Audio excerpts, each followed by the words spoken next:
Monetary Policy Committee, MPC of the Central Bank of Nigeria, has retained the monetary policy rate at 12.5%. Governor of the Apex Bank, Godwin Emefiele, announced the decision at the end of the MPC meeting on Monday in Abuja. Adeshewa Odushoga has details in this next report. The MPC voted 1. To retain the MPR at 12.5%, 2. To retain the asymmetric corridor of plus 200 and minus 500 basis points around the MPR, 3. Retain the CRR at 27.5%, and 4. Retain the liquidity ratio at 30%.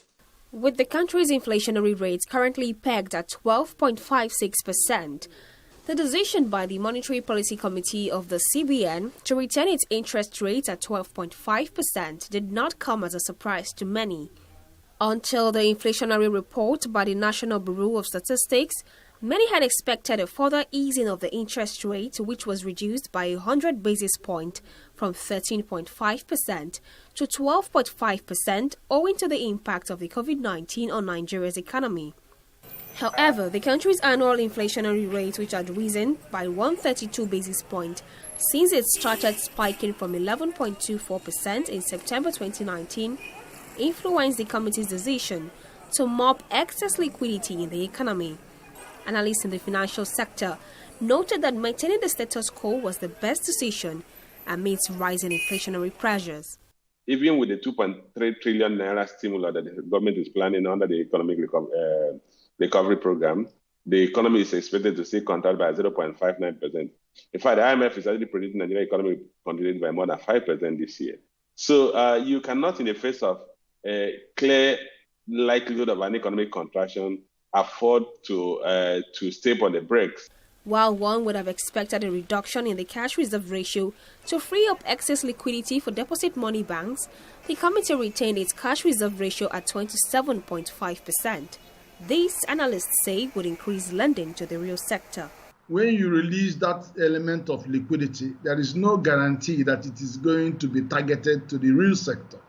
We have serious issues here about building our base of the economic pyramid and then supporting some of the sectors, real sectors like agriculture, mining, extractive methodology. There are areas we really need to get a flow of net domestic lending to. And the banks haven't actually shown tremendous responsibility in doing this. So that forces the CBN to find alternative ways of getting the banks to lend to the real sector. So that same cash reserves ratio that is with the central bank is saying to them, come and take it. The central bank has also been dealing with a suffix of liquidity, trying to take out excess liquidity from the system using what used to be called stabilization security, that debited the bank for additional cash reserve. So at a period when the central bank debited the bank for additional cash reserve, it would have been very difficult for anyone to expect that the central bank will adjust downwards the cash reserve ratio. While the Monetary Policy Committee of the Central Bank continues to adjust its policies to support economic growth amidst the current excesses of the COVID-19 pandemic on Nigeria's economy, the incessant increase of inflationary rate affecting the decision of the CBN posed a challenge to investors' confidence in the country.